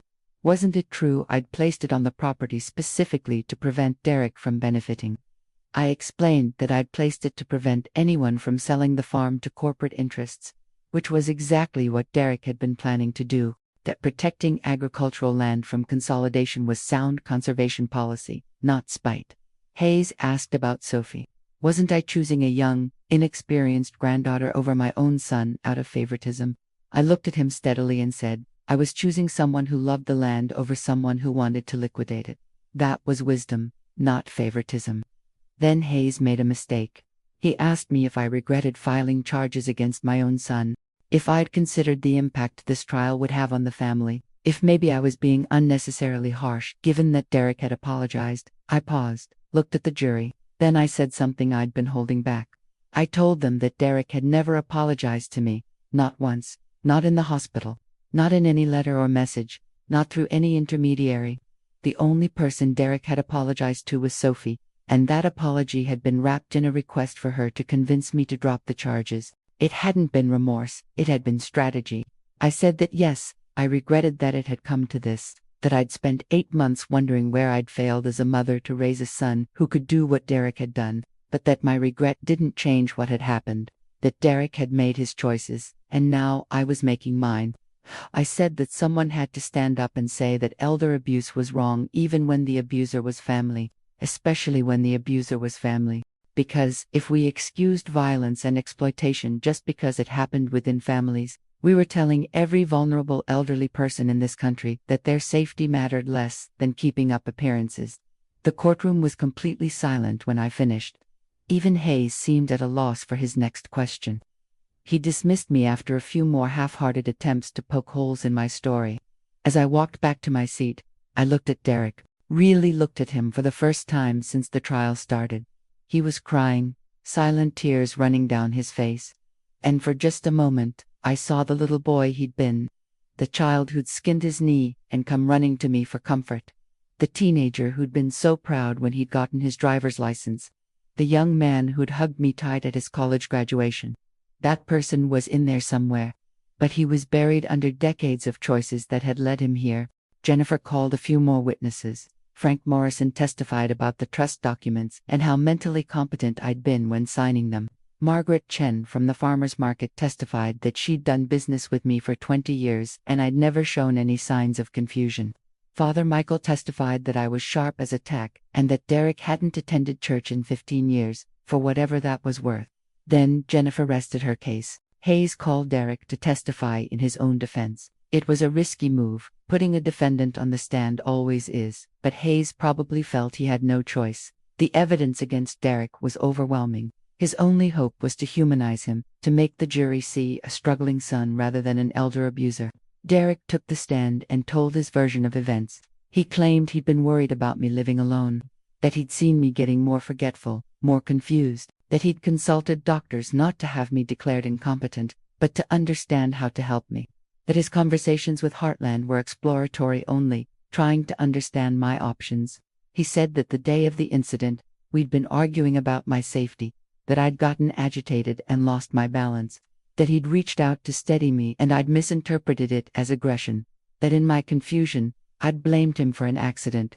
He cried again as he testified, said he loved me, said he'd never meant to hurt me, said this whole thing was a tragic misunderstanding compounded by overzealous hospital staff and a vindictive investigator who'd twisted innocent business dealings into something sinister. It was a compelling performance.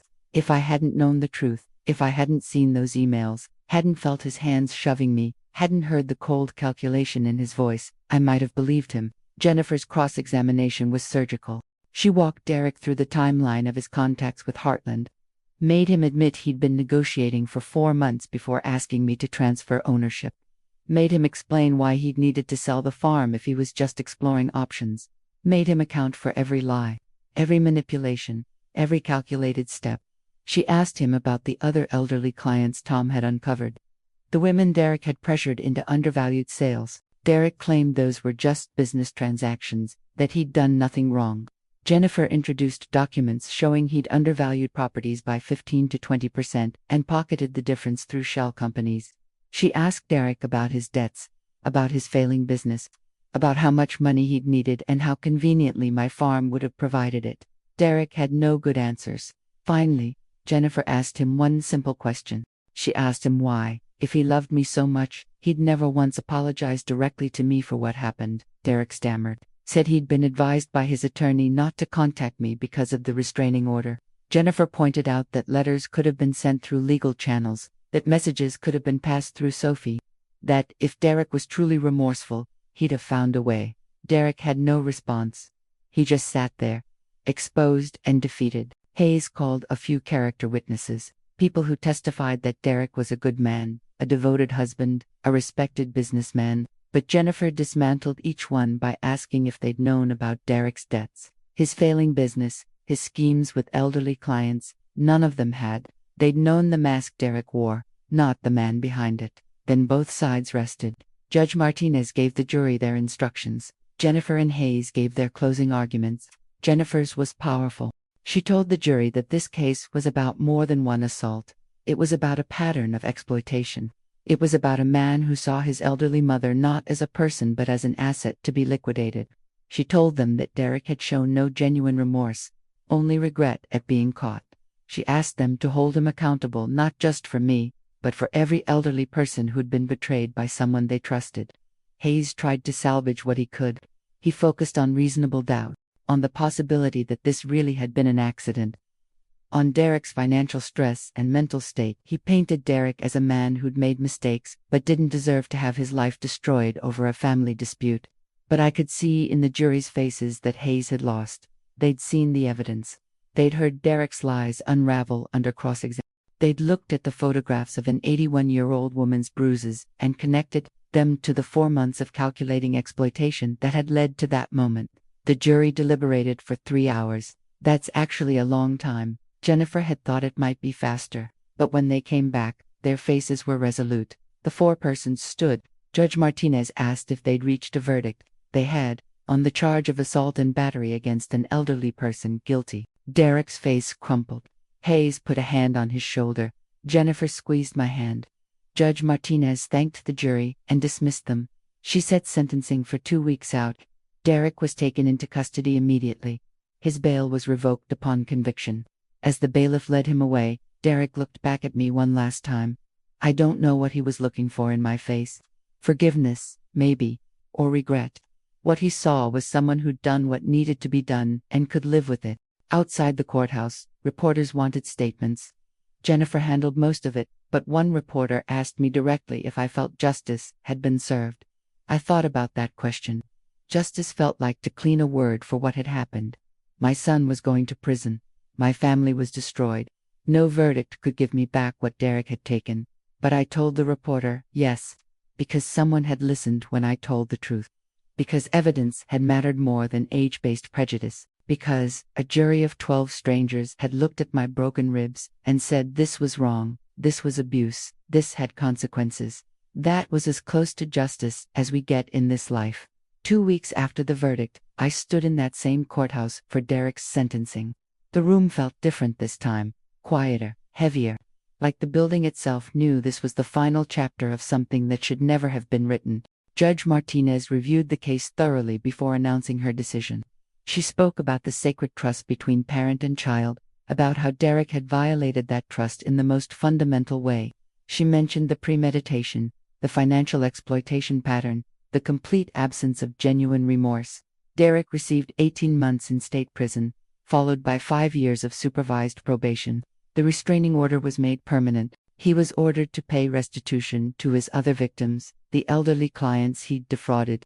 Judge Martinez also made it clear that any violation of the restraining order would result in additional charges and immediate imprisonment. When she announced the sentence, Derek didn't react. He just stood there with his shoulders slumped, looking like someone who'd finally run out of strategies and excuses and energy. The bailiff led him away without incident. He didn't look back at me this time. Maybe he'd finally understood there was nothing left to say.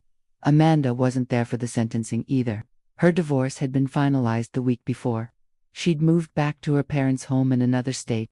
Sophie told me Amanda had taken everything she could from their house and left Derek with the debts and the consequences. Part of me understood self-preservation is a powerful instinct.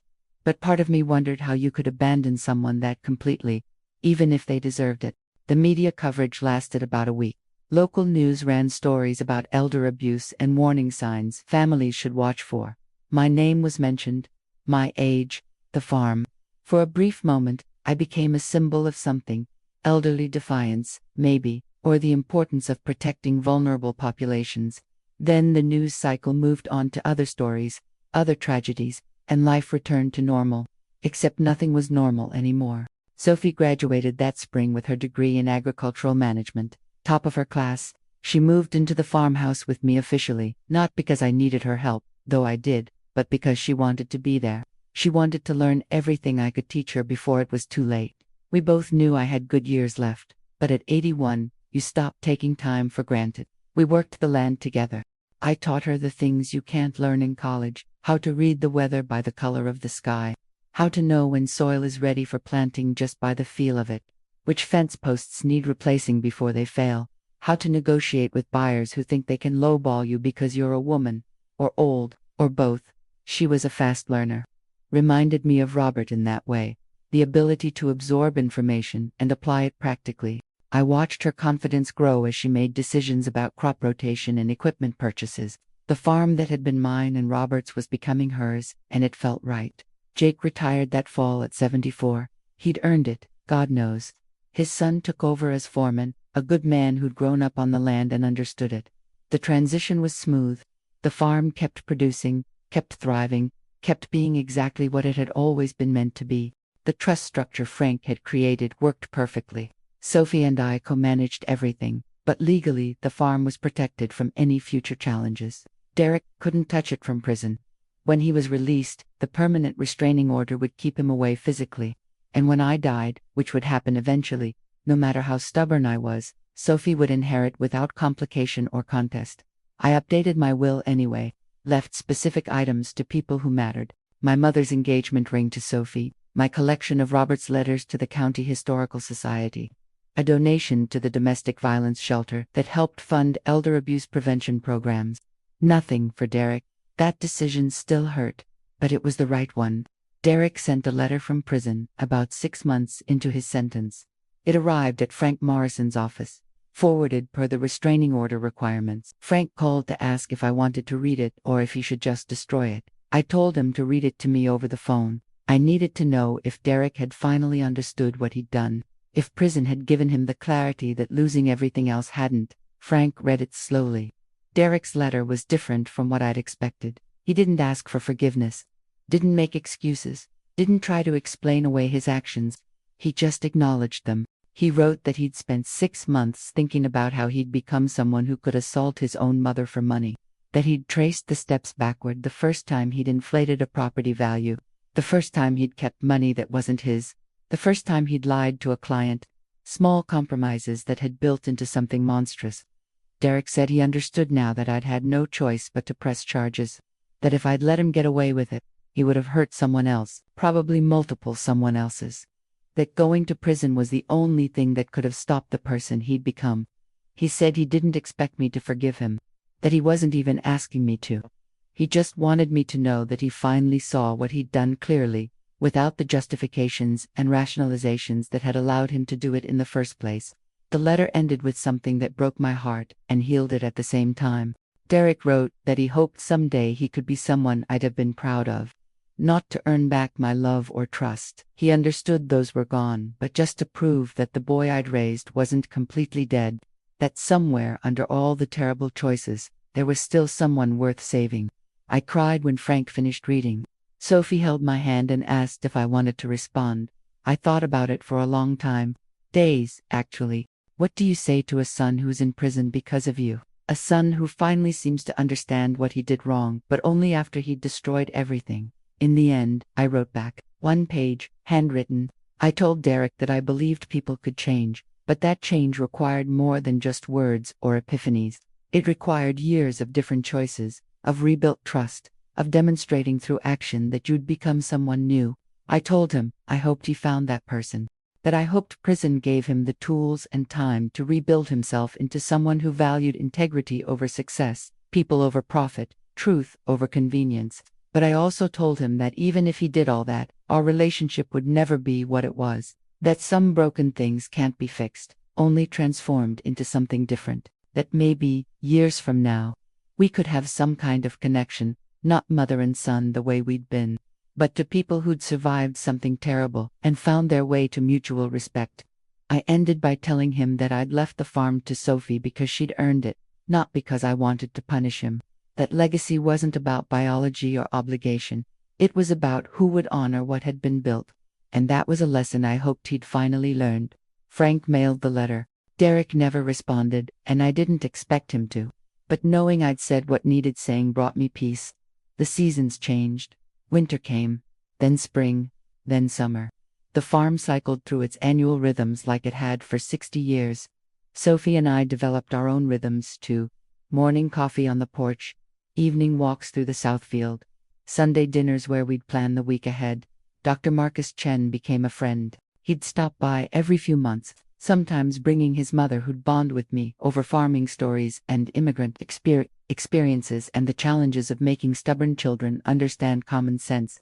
Marcus told me once that helping me had changed how he practiced medicine, that he looked more carefully now for signs of elder abuse, that he asked more questions, that he remembered his grandmother and her stolen restaurant every time he treated an elderly patient. I told him he'd saved more than just me. He'd saved my legacy, my dignity, my right to be heard. He'd proven that being 81 didn't make me invisible or unimportant or someone whose story didn't matter. Sarah Montgomery, the social worker, invited me to speak at a conference on elder abuse prevention. At first I said no, I'm a farmer, not a public speaker. But Sophie convinced me that my story could help others recognize warning signs, find the courage to report abuse, understand that age doesn't mean helplessness. So I spoke to a room full of social workers, medical professionals, attorneys, and advocates. I told them about Derek's gradual escalation, about how manipulation preceded violence, about how financial desperation made people dangerous. I told them about the shame I'd felt initially, the guilt of prosecuting my own son, the fear that no one would believe an 81-year-old woman's word over her middle-aged sons. But I also told them about Dr. Chun's perceptive eyes, Sarah's unwavering support, Frank's legal expertise, and Jennifer's fierce advocacy. I told them about Sophie's loyalty and Jake's testimony, and a jury of strangers who chose to believe me. I told them that the system had worked for me, but I knew it didn't always work. That too many elderly people suffered in silence because they were scared or ashamed or convinced no one would listen. That we needed to do better at protecting the vulnerable, at seeing past stereotypes about age and cognitive decline, at believing people when they told their truth. The standing ovation at the end surprised me. These weren't people easily impressed. They dealt with tragedy and abuse every day. But something about my story resonated. Maybe because I'd survived. Maybe because I'd fought back. Maybe just because I refused to be diminished. After the speech, a woman in her 60s approached me. She said her mother was living with her brother, and she'd noticed some concerning signs but hadn't wanted to believe her brother could be abusive. My story had given her permission to trust her instincts. She was going to investigate, to intervene if necessary, to protect her mother even if it meant family conflict. That conversation made the whole uncomfortable experience worth it. If my pain could prevent someone else's, then maybe it meant something. Life settled into a new kind of normal.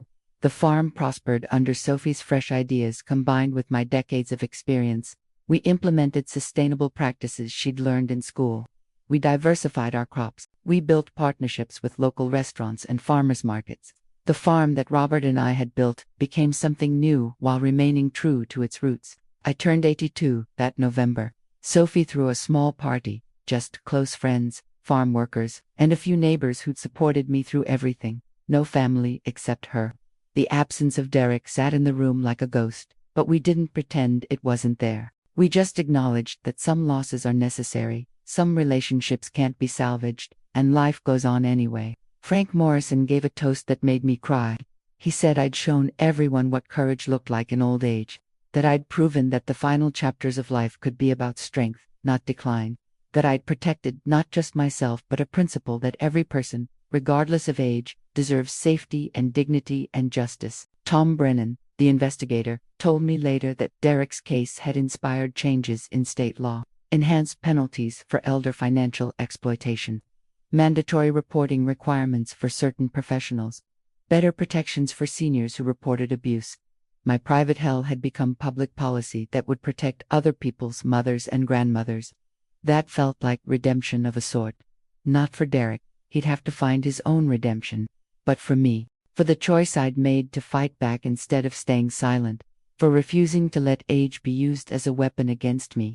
On quiet evenings, I sometimes thought about what my life would have been like if I'd given in, if I'd signed over the farm to avoid conflict, if I'd let Derek's assault go unreported out of family loyalty, if I'd chosen the path of least resistance like so many elderly people do.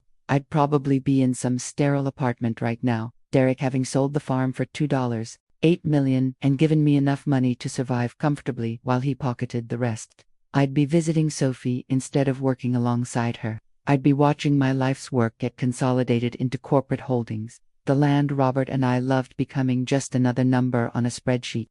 I'd be alive but not living, safe but not free, provided for but not respected. That wasn't the legacy I wanted. That wasn't the woman Robert had married or the grandmother Sophie admired. So I'd made the hard choice, the painful choice, the choice that cost me my son but saved my soul. Was it worth it? People ask me that sometimes, usually in hushed tones, like they were asking something scandalous. They wanted to know if prosecuting my own son, watching him go to prison, destroying what was left of my family, if all that was worth keeping a farm. But they were asking the wrong question. It wasn't about the farm. It was never about the farm. It was about the right to make my own decisions at 81, the right to be heard, believed, protected, the right to have my decades of experience valued instead of dismissed as confusion, the right to say no to someone more powerful and have that no mean something. Derek had tried to take those rights from me. The farm was just the battlefield. The real war was about whether I still mattered, whether my voice still counted, whether being old made me less deserving of autonomy and dignity. I'd won that war, and yes, it was worth it. Today, at 82 years old, I wake up in the farmhouse where I've lived for 60 years. I drink coffee on the porch where Robert and I used to watch the sunrise.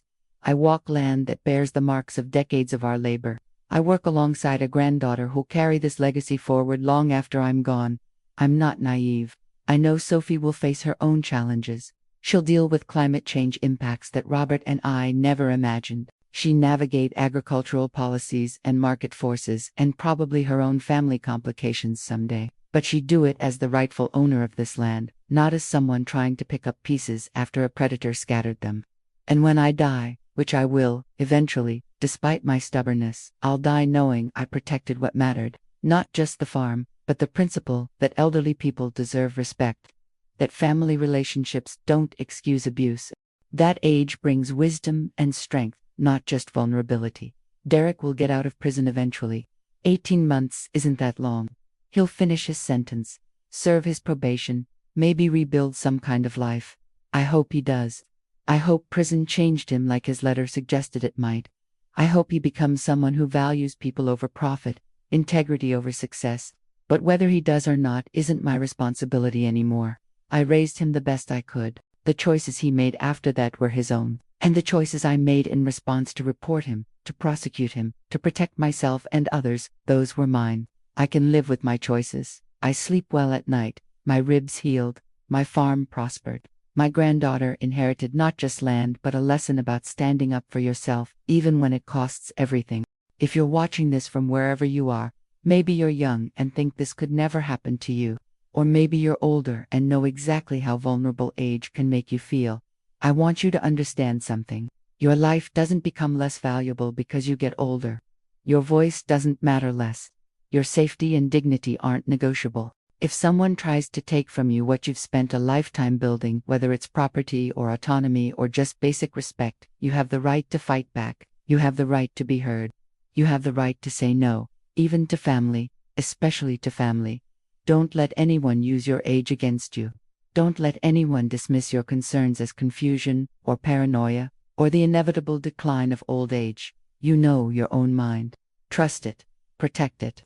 And if you need help, ask for it. There are people like Dr. Chen and Sarah Montgomery and Frank Morrison out there, people who see you, who believe you, who will stand with you. This is my story. But it's also the story of every elderly person who's ever been made to feel invisible, incompetent, or disposable. Every grandmother and grandfather who's been pressured, manipulated, or assaulted by someone who thought they could get away with it because their victim was too old to fight back. We're not too old. We're experienced. We've survived decades that younger people can't imagine. We've accumulated wisdom along with our wrinkles. And when pushed to the wall, sometimes literally, we're more dangerous than anyone expects. Derek learned that lesson the hard way. Maybe his mistake can be someone else's warning. I'm Helen Cartwright. I'm 82 years old. I own a 300-acre farm that I'll never sell. I have broken ribs that healed stronger. I have a son in prison who might someday find redemption. And I have a granddaughter learning to run this land the way her great-grandfather and I always dreamed. My story isn't over yet, but this chapter is, and I'm ready for whatever comes next.